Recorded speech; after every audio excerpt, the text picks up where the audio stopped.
नमस्कार. आज आपण पुन्हा एकदा रसिक श्रोत्यांसाठी, मराठीवरती भरभरून प्रेम करणाऱ्यांसाठी एक नवीन कविता घेऊन आलोय. त्या कवितेचं शीर्षक आहे, मी घेऊन निघालोय खांद्यावरती फुल्यांचा आसूड.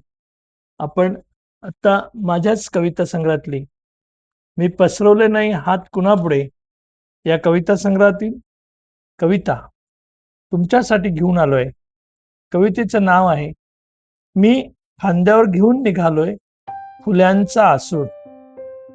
आता आपणच हातात आसूड घेऊन नांगरून टाकली पाहिजे साहित्याची भूमी. आता आपणच हातात आसूड घेऊन नांगरून टाकली पाहिजे साहित्याची भूमी अन मुळासकट उपटून टाकला पाहिजे साहित्यातील दहशतवाद.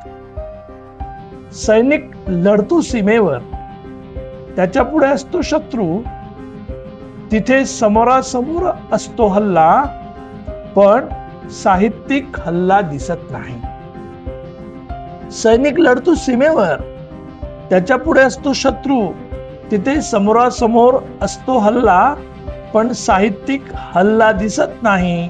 पुरता डोळ्याने तरी सुद्धा अनेक जण मारले जातात बेमालूमपणे अन त्यांची वार्ताही पोहोचत नाही कानोकान. आपल्या साहित्य सीमेवर बसलेले आपले शत्रू दिसत नाही आपल्या उघड्या डोळ्यांनी. आपल्या साहित्य सीमेवर बसलेले आपले शत्रू दिसत नाही आपल्या उघड्या डोळ्यांनी.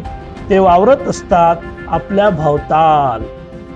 अनेकदा आपली भरारी अन गती लांघून जाते त्यांच्या गतीला, तेव्हा वरवर कौतुकाची थाप मारणारे त्यांचे हात बेमालूमपणे काढतात आपल्या यशाच्या चाकाची खीड.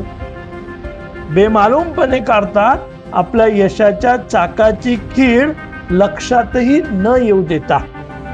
भयंकर, महाभयंकर असतं हे सारं. तुमच्या प्रतिभेला मारणारं हे षडयंत्र जे दिसत नाही अन सहजपणे समजतही नाही. जोमाने लिहिणारा परंतु कोणत्याही कडपाचा भाग नसलेला.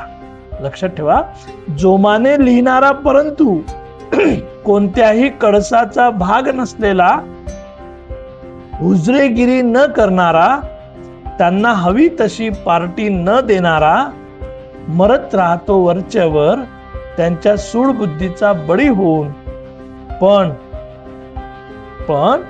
सूर्याला झाकता येत नाही. हे विसरले असतात त्यांचे हात. माणसाने लाचार होऊ नये कधी कुणापुढे स्वार्थासाठी, हे तत्व घेऊन चालतो आहे निरंतरपणे. ज्या हाताने